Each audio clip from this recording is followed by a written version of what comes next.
Assalamualaikum warahmatullahi wabarakatuh. Perkenalkan, nama saya Elgi Huldani, NIM D1101171014. Pada kesempatan kali ini, saya akan mempresentasikan hasil eh, penelitian saya yang berjudul Kajian Teknis Kestabilan Lereng dengan menggunakan metode swab mass rating atau SMR di PT Karya Sumber Alam Perkasa, Kabupaten Sanggau, Kalimantan Barat. Adapun dosen pembimbing saya yaitu Pak Budi Proko, STMT, dan Bu Fitriana Milasari, SSI MT. Dan dosen penguji saya yaitu Pak Insinyur Syahrudin MT dan Pak Henry Sutrisna, STMT.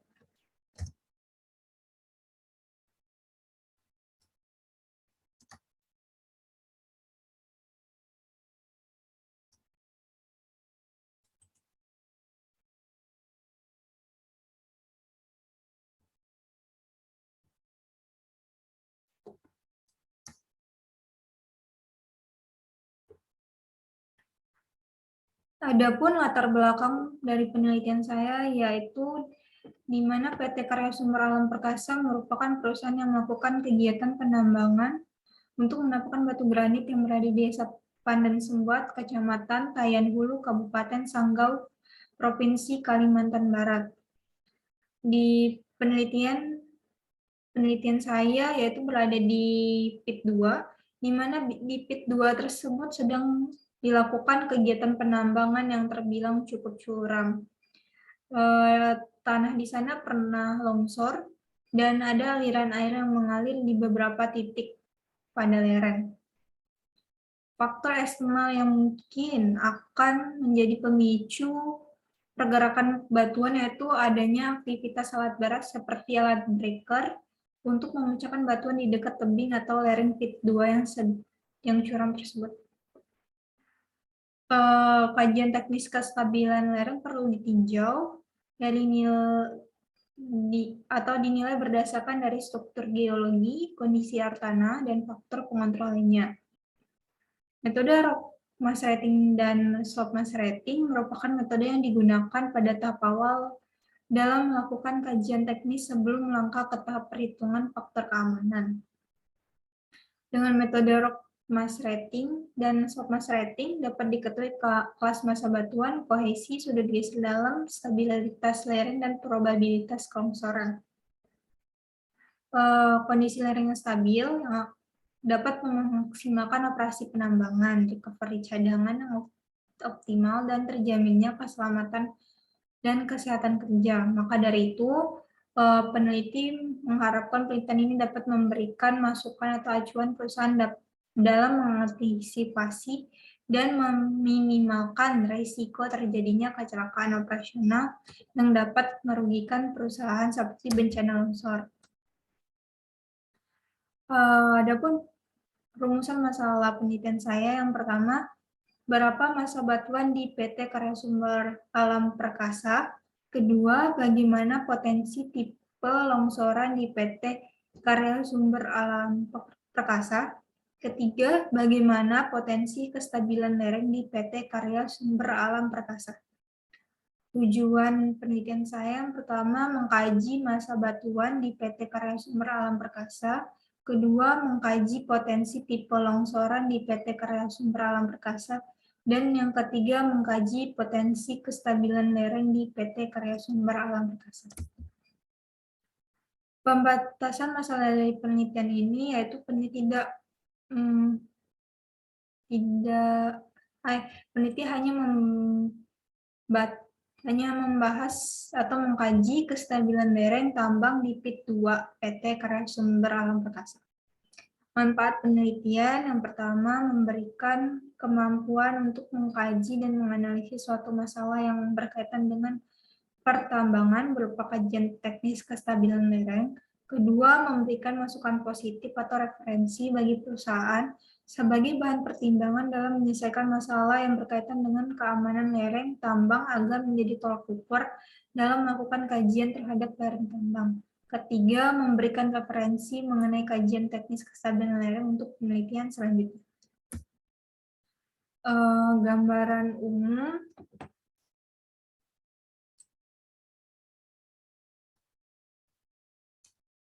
Gambaran umum wilayah penelitian.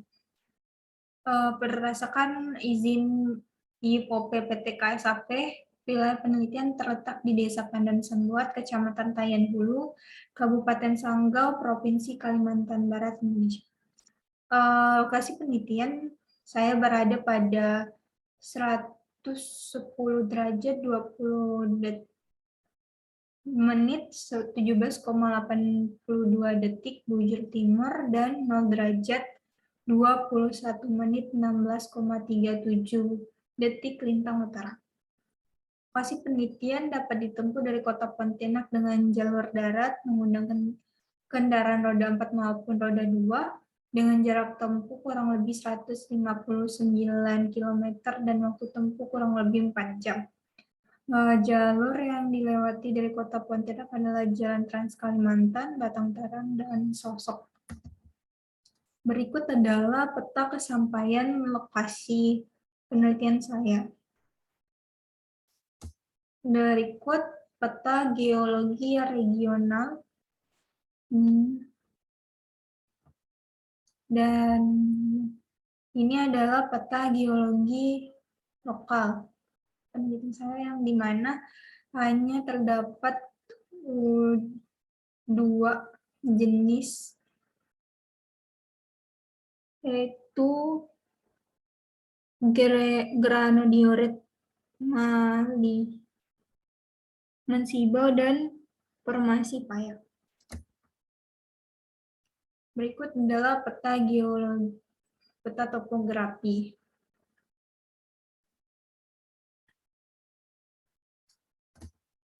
Adapun faktor-faktor yang mempengaruhi kestabilan lereng, yang pertama geometri lereng, kedua sifat fisik dan mekanik batuan, ketiga struktur geologi, keempat keadaan hidrologi dan hidrogeologi pada lereng, kelima gaya-gaya luar atau faktor eksternal, dan keenam adalah pelapukan.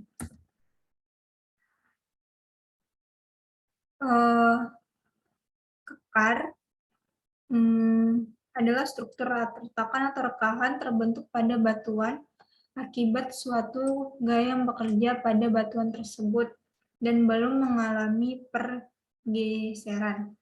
Secara umum, kekar dicirikan oleh adanya pemotongan bidang perlapisan batuan, biasanya terisi mineral lain atau mineralisasi seperti kalsit, kuarsa, dan sebagainya, dan adanya kenampakan breksiasi.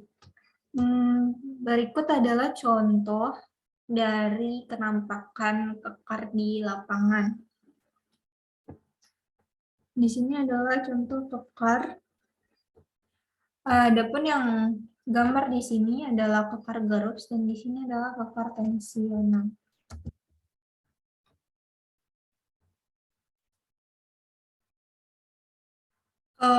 Karena di penelitian saya hasilnya adalah longsoran bidang, jadi di sini saya hanya menjelaskan tentang longsoran bidang saja. Di mana longsoran bidang merupakan suatu longsoran batuan yang terjadi sepanjang bidang luncur yang dianggap rata. Bidang luncur tersebut dapat berupa bidang kekar atau join, rekahan maupun bidang perlapisan batuan. Syarat terjadinya longsoran bidang menurut Willy dan Mah 2004 yaitu pertama, bidang gelincir mempunyai strike sejajar atau hampir sejajar maksimal 20 derajat dengan strike lereng. Kedua, jejak bagian bawah bidang lemah yang menjadi bidang gelincir harus muncul di muka lereng. Dengan kata lain, kemiringan bidang gelincir lebih kecil daripada kemiringan lereng. 3. Kemiringan bidang gelincir lebih besar daripada sudut geser dalamnya. Dan yang keempat, harus ada bidang rilis yang menjadi pembatas di kanan dan kiri blok yang menggelincir. Dari kondisi di atas dapat disusun dalam suatu hubungan, yaitu di mana kemiringan muka lereng lebih besar dari kemiringan bidang diskontinu dan lebih besar dari sudut geser dalam. Berikut adalah contoh dari longsoran bidang.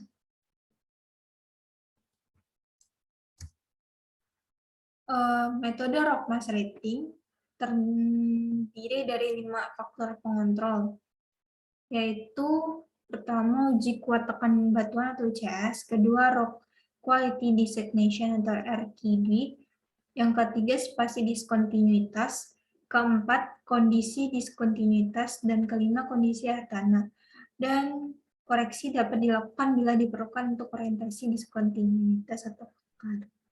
Di samping ini adalah tabel pembobotan dari metode rock mass rating. Selanjutnya metode slope mass rating.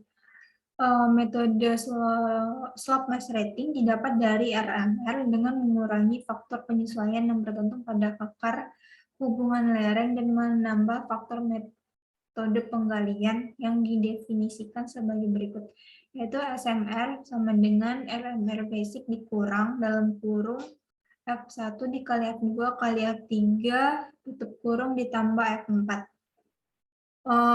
Di samping ini adalah tabel pembobotan dari slope mass rating. Adapun diagram layar penelitian saya sebagai berikut. Pertama, adanya persiapan. Lalu selanjutnya pengumpulan data, yaitu ada data primer dan data sekunder.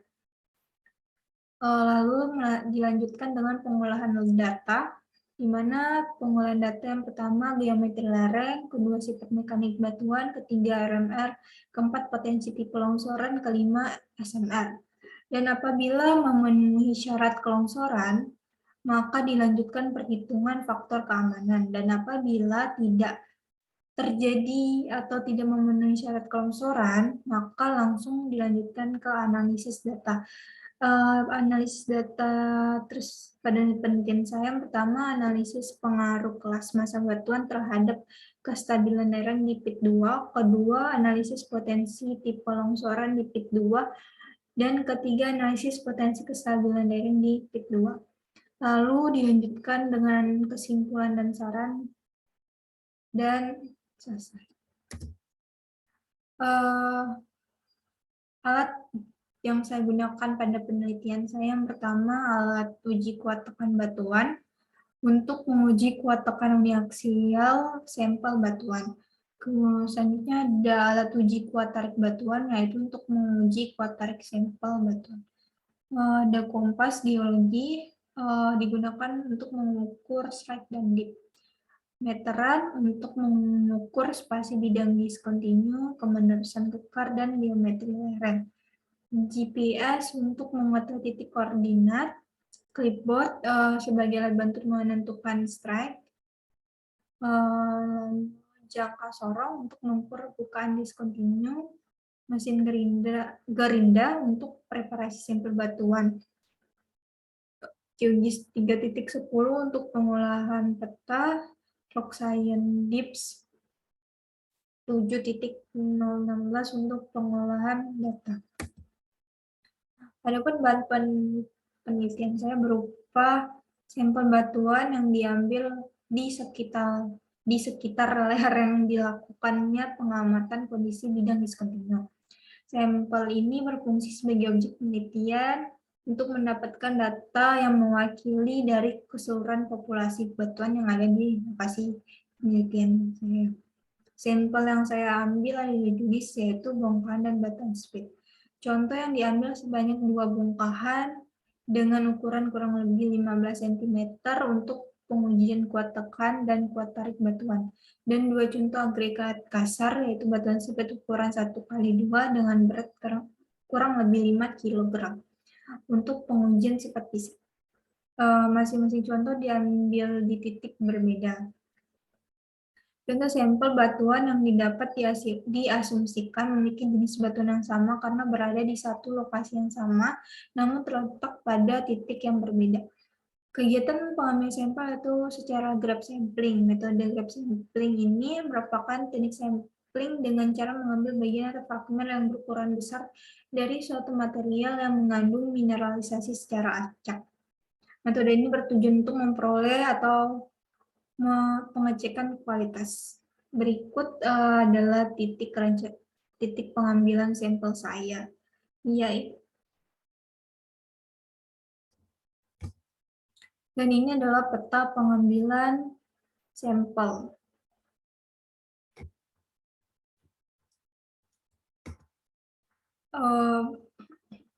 Pengumpulan data geometri lereng.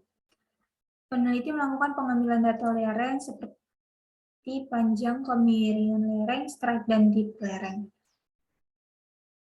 Jika panjang kemiringan lereng dan sudut lereng sudah diketahui, maka selanjutnya dilakukan perhitungan menggunakan rumus trigonometri untuk menentukan ketinggian lereng yang diteliti. Alat-alat yang digunakan yaitu kompas geologi dan meteran 50 meter. Tahap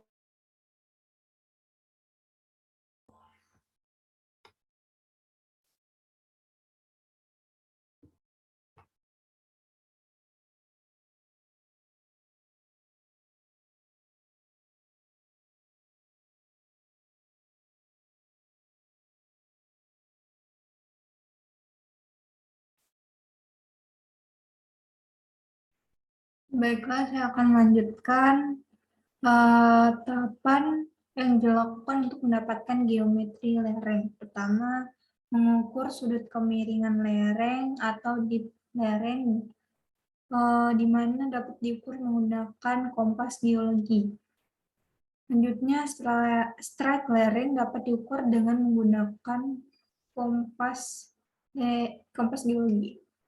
Selanjutnya, panjang kemiringan lereng diukur dari atas lereng hingga ke bawah lereng dengan membentangkan meteran 50 meter.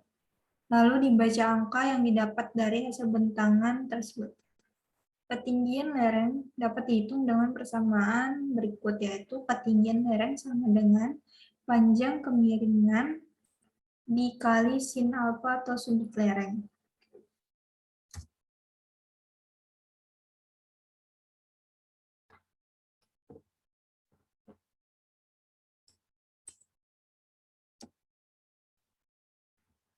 Pengumpulan data orientasi bidang diskontinu. Pengukuran orientasi bidang diskontinu dinyatakan dengan strike, dip, dan dip direction. Pengukuran orientasi bidang diskontinu dilakukan agar mudah untuk menganalisis kedudukan kekar dalam ruang agar mudah. Yang pertama, penentuan strike. Langkah-langkah penentuan strike yaitu tempelkan sisi is pada bidang kekar yang akan diukur. Lalu kedudukan kompas dihorizontalkan. Atur posisi nipo mata sapi atau bull's eye level ke tengah. Setelah gelembung nipo mata sapi ke tengah, tahan panah dengan menahan jarum. Lalu baca nilai strike yang diukur. Berilah tanda garis pada bidang tersebut sesuai dengan strike yang didapat. Lalu penentuan dip.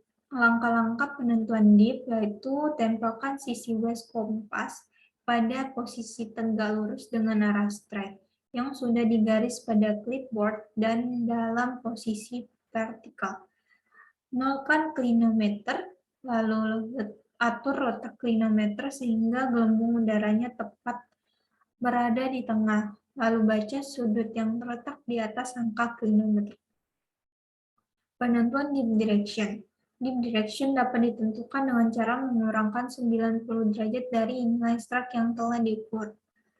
Hal tersebut karena dip direction tegak lurus terhadap strike.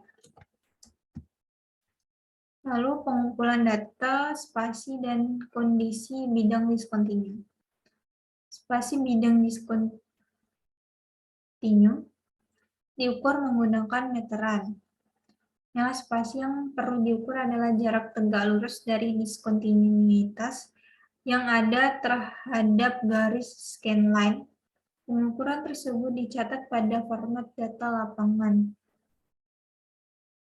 Penggambaran kondisi bidang diskontinu dilakukan dengan mengukur dan mengamati bidang diskontinu yang ada di sepanjang garis bentangan atau scanline, yaitu meliputi pertama kemenerusan kekar. Kemenerusan kekar diukur menggunakan meteran. Lalu bukan kekar diukur menggunakan jangka sorong. Lalu kekasaran kekar dilakukan dengan menyentuh permukaan bidang diskontinu. Material pengisi yaitu dengan mengamati kondisi bukan kekar. Lalu pelapukan dilihat dari kondisi permukaan bidang diskontinu. Pengamatan di pelapukan bidang diskontinu disesuaikan dengan tabel RMR. Pengumpulan data kondisi air tanah. Untuk mengetahui kondisi air tanah dilakukan dengan mengamati kondisi air pada bidang diskontinu dengan memperhatikan kondisi umum dengan kategori kering, basah, lembab, menetes, dan mengalir. Pengamatan kondisi air tanah disesuaikan dengan tabel RMR dan preparasi sampel. Preparasi dilakukan dengan memotong bongkahan batuan yang diambil dari lapangan menggunakan mesin gerinda. Sampel untuk pengujian kuat tekan berbentuk kubus dengan ukuran panjang 5 cm, lebar 5 cm, dan tinggi 5 cm. Dalam pengujian kuat tarik, sampel batuan memiliki bentuk silinder dengan ukuran panjang 10 cm, lebar 5 cm, dan tinggi 5 cm. Pengumpulan data pengujian sampel. Pengujian sifat fisik dan uji kuat tekan uniaksial atau CHES dilaksanakan di lab bahan dan konstruksi yang berada di Fakultas Teknik Universitas Tanjung Pura. Dan pengujian kuat tarik tidak langsung atau Brazilian test dilaksanakan di lab pengujian bahan dan metrologi Politeknik Negeri Pontianak.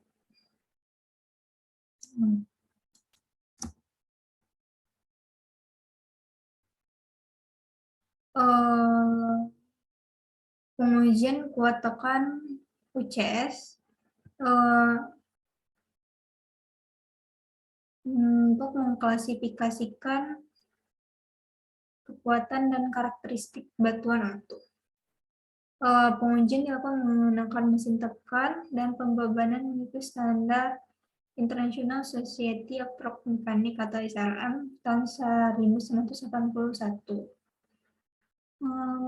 Prosedur pengujian dapat dilihat sebagai berikut. Gambar yang pojok kiri di sini adalah proses pengujian kuat tekan batuan, dan di sini adalah hasil atau bentuk sampel setelah pengujian kuat tekan. Uji kuat tarik tidak langsung. Pengujian ini di mana sampel diberikan tekanan secara aksial, sementara dengan timbul akibat tekanan akan dikalkulasikan sebagai kuat tariknya. Sehingga pada pengujian ini kuat tarik merupakan tegangan maksimal sebelum retak atau patah. Di sini adalah proses pengujian kuat tarik, dan ini adalah hasil pengujian setelah kuat tarik. Berikut adalah peta pengambilan data kestabilan lereng. Di sini adalah penggambaran pit 2 yang saya ambil sebagai data kestabilan lereng saya. Lalu adapun hasil dari penelitian saya pertama mengenai massa batuan. Pada tabel berikut adalah hasil pengujian sifat fisik batuan. Dan hasil uji kuat tarik tidak langsung Di mana sampel batuan A sebesar 32,56 MPa dan sampel batuan B sebesar 27,12 MPa, maka rata-rata kuat tarik batuan tersebut adalah sebesar 29,84 MPa. Hasil UCS yaitu sebagai berikut. Sampel A yaitu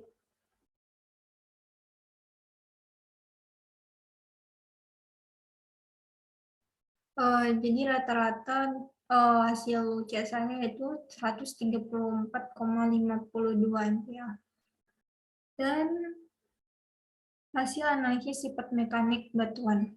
Dari pengujian kuat tekan uni aksial dan uji kuat tarik tidak langsung diolah untuk menentukan nilai kohesi dan sudut geser dalam dari sampel batuan tersebut. Nilai kuat tekan uni aksial dan kuat tarik tidak langsung yang digunakan adalah nilai rata-rata. Berikut adalah penggambaran penentuan nilai kohesi dan sudut geser dalam batuan yang terdapat di lereng penelitian. Dari analisis menggunakan diagram di samping didapatkan nilai kohesi sebesar 31.678,37 kPa dan sudut geser dalam sebesar 40 derajat. Perhitungan rock mass rating.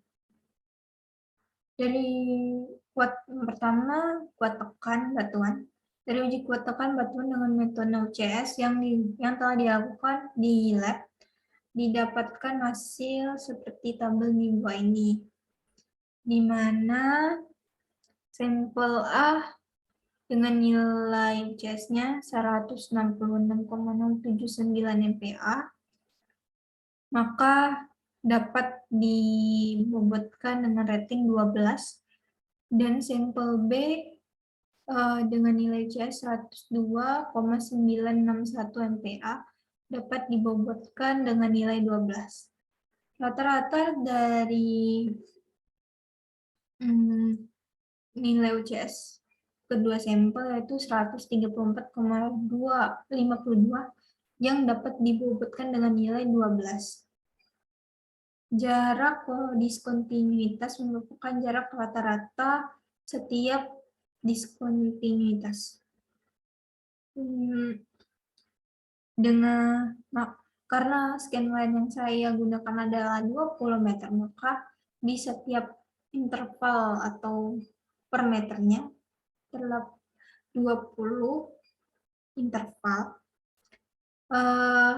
dengan rata-rata dari semua interval tersebut yaitu 22,39 cm jarak diskontinuitas.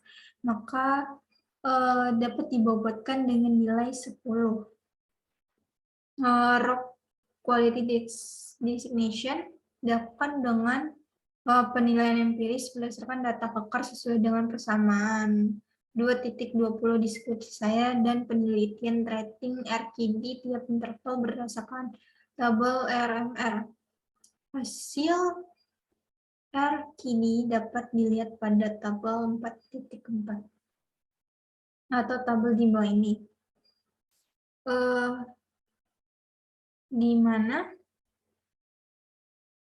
rata-rata dari setiap interval RKD-nya adalah 93,498%, maka dapat dibobotkan dengan nilai 20. Nilai diskontinuitas merupakan penjuman nilai berdasarkan 5 parameter, yaitu kemenerusan kekar, bukan kekar, kekasaran kekar, material pengisi, dan pelapukan. Hasil pengamatan kondisi diskontinuitas setiap interval dan rating dari nilai kondisi diskontinuitas dapat dilihat pada tabel di bawah ini, di mana rata-rata kemenerusan kekar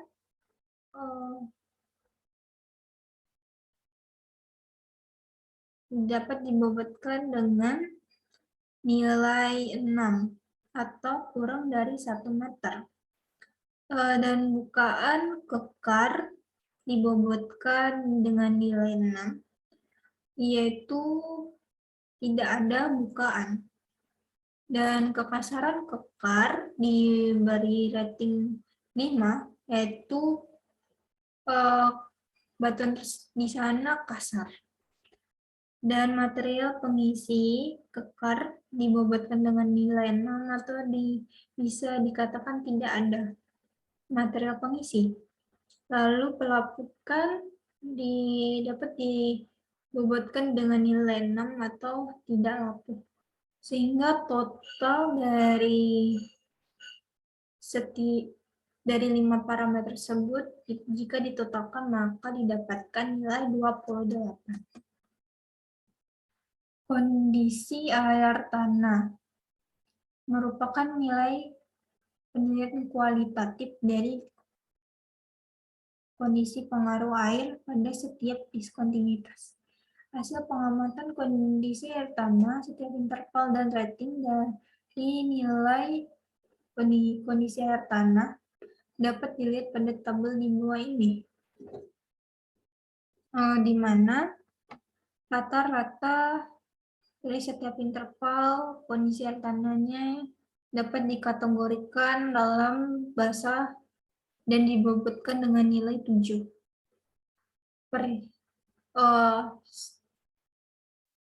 Lalu dilanjutkan dengan perhitungan RMR, di mana dengan menjumlahkan seluruh parameter yang telah dibobotkan, total pembobotan RMR dari pengamatan data kekar dapat dilihat pada tabel di bawah ini, di mana jika ditotalkan semua parameter yang telah disebutkan tadi, maka jumlah bobotnya adalah 76, yang mana masuk dalam kelas massa batuan yang kedua atau dapat dibilang baik.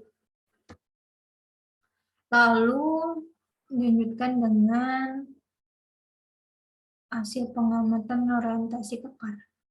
Pengambilan data kekar dilakukan pada bidang rekahan-rekahan yang ada pada sepanjang scanline. Panjang bentangan scanline yaitu 20 meter. Panjang bentangan tersebut disesuaikan dengan kondisi lapangan saat dilakukan penelitian.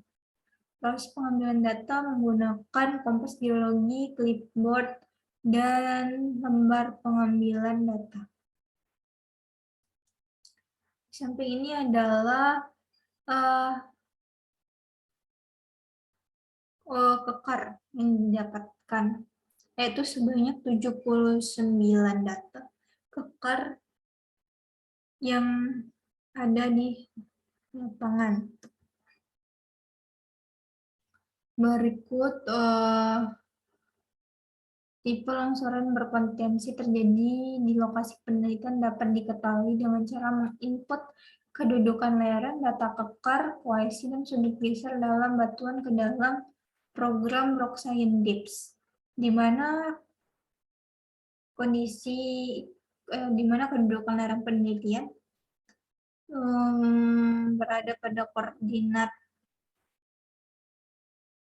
X, yaitu 110 derajat 20 menit 15,9 detik dan 0 derajat 21 menit 16,6 detik.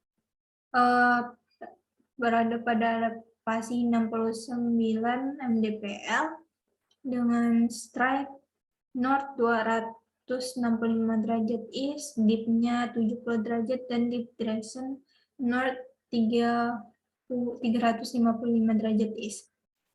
Pada penentuan tipe longsoran ini mengacu pada orientasi dip dan dip direction kekar dengan dip dan direction lereng, sehingga didapatkan joint set 1 yaitu 19 derajat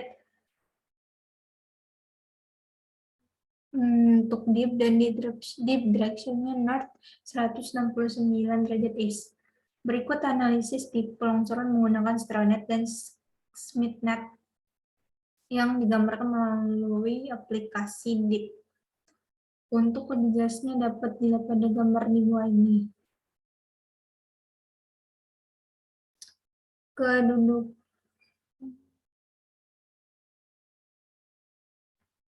di mana arah lereng dan arah kelongsoran itu berlawanan arah. Geometri. Lalu dilanjutkan dengan hasil geometri lereng. Lereng yang dilakukan di pit 2 dapatkan panjang kemiringan lereng 55,25 meter, strike atau deep lereng north 265 derajat east dengan deep lereng 78 derajat, ketinggian lereng didapat dengan perhitungan dari kemiringan dikali sin deep lereng, maka ketinggian lereng itu 54,04 meter. Lalu perhitungan slope mass rating.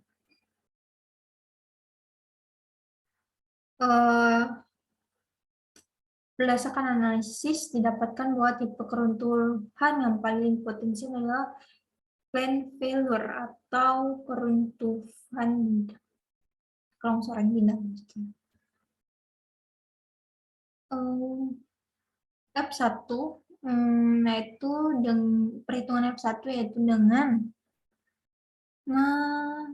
mengurangkan rata-rata deep direction dengan rata-rata deep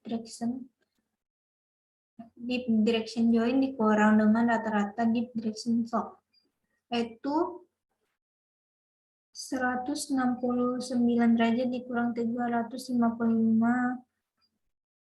derajat, di mana minus 189. Maka F1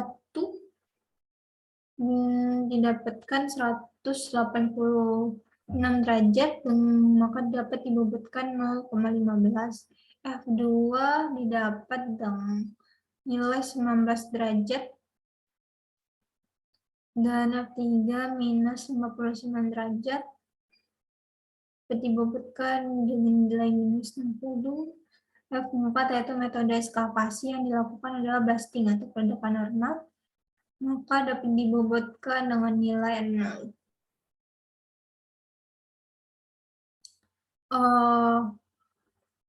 Perhitungan sampel itu RMR basic ditambah dalam kurung F1 kali F2 kali F3 ditambah F4. Maka hasilnya itu 74,65.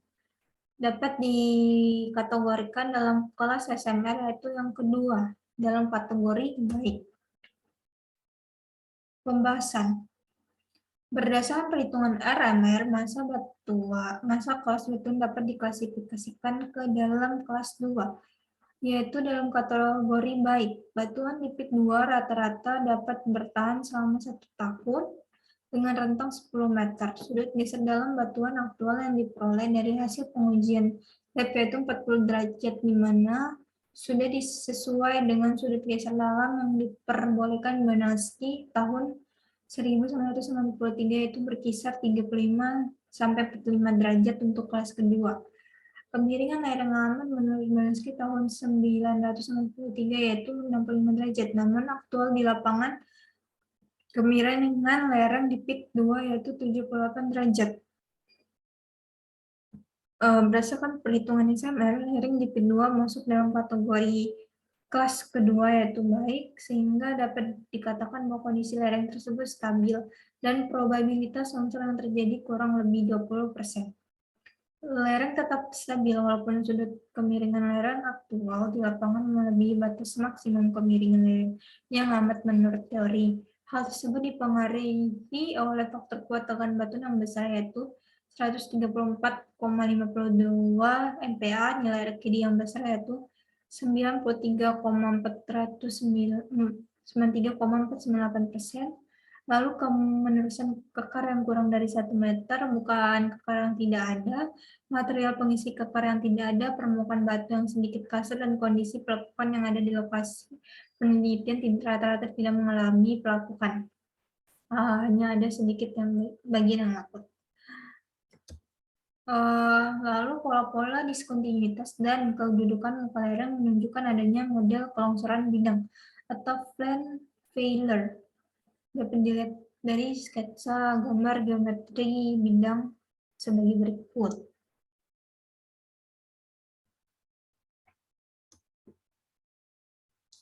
Lalu berdasarkan hasil pengamatan kedudukan kekar dan lereng menggunakan aplikasi Luxendips 7.016 dapat disimpulkan bahwa tipe longsoran yang mungkin terjadi adalah longsoran bidang karena hanya terdapat satu bidang lemah. Namun apabila dianalisis berdasarkan syarat terjadinya longsoran bidang, ada beberapa syarat yang tidak terpenuhi, yaitu dapat dilihat pada tabel 2 ini, di mana syarat pertama bidang gelincir atau bidang gelincir mempunyai strike sejajar atau hampir sejajar maksimal 20 derajat dengan strike lereng dapat dikatakan tidak terpenuhi. Lalu syarat kedua, kemiringan bidang gelincir lebih kecil daripada kemiringan lereng dapat dikatakan terpenuhi. Ketiga, kemiringan bidang gelincir lebih besar daripada sudut geser dalamnya dapat dikatakan tidak terpenuhi. Lalu syarat yang terakhir, harus ada bidang rilis yang menjadi pembatas di kanan dan kiri blok yang menggelincir, maka dapat dikatakan terpenuhi. Terdapat dua syarat kelongsoran terpenuhi, yaitu terpenuhi dan dua syarat lainnya tidak terpenuhi, sehingga dapat disimpulkan bahwa tipe longsoran yang terjadi yaitu longsoran bidang, namun potensi terjadinya kelongsoran tidak ada. Berdasarkan hasil analisis SMR, diperoleh bahwa lereng di pit 2 dalam kondisi stabil.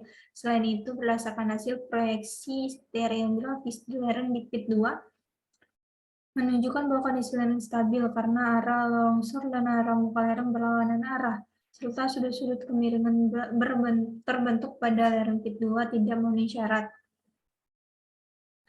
Lalu sehingga dapat disimpulkan lereng yang diteliti tidak berpotensi mengalami kelongsoran bidang. Jadi peneliti tidak perlu melanjutkan perhitungan faktor keamanan pada lereng yang diteliti.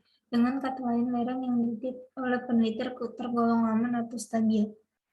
Lereng P2 akan mengalami ketidakstabilan apabila bidang gelincir mempunyai strike kekar lebih dari 245 derajat is, kemiringan bidang gelincir lebih kecil daripada kemiringan lereng,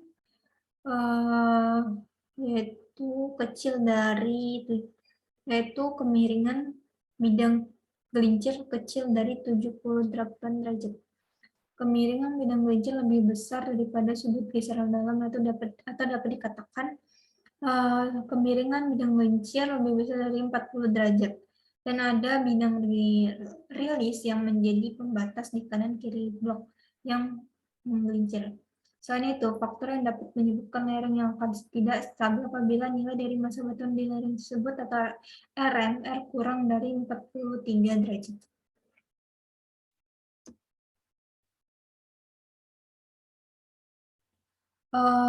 Dapat disimpulkan bahwa pertama, nilai klasifikasi massa batuan berdasarkan RMR yaitu 76 masuk ke dalam kelas massa batuan nomor 2. Nilai klasifikasi massa batuan berdasarkan metode SMR adalah 74,65 termasuk ke dalam kelas massa batuan nomor 2. Berdasarkan hasil nilai massa batuan tersebut dapat menunjukkan bahwa lereng pit 2 PT Karya Sumber Alam Perkasa termasuk dalam kategori stabil. Tipe longsoran yang mungkin terjadi pada pit 2 PT KSAP yaitu jenis longsoran bidang atau flank failure dengan potensi longsoran tidak ada karena tidak memenuhi syarat kelongsoran bidang. Hasil proyeksi stereografis menunjukkan arah longsor berlawanan arah dengan arah muka lereng penambangan, sehingga lereng di pit 2 KSAP dapat diasumsikan tergolong aman atau stabil. Adapun saran yang dapat peneliti sampaikan, yaitu peneliti menyarankan agar pendiri selanjutnya memperbanyak sampel batuan untuk uji lab.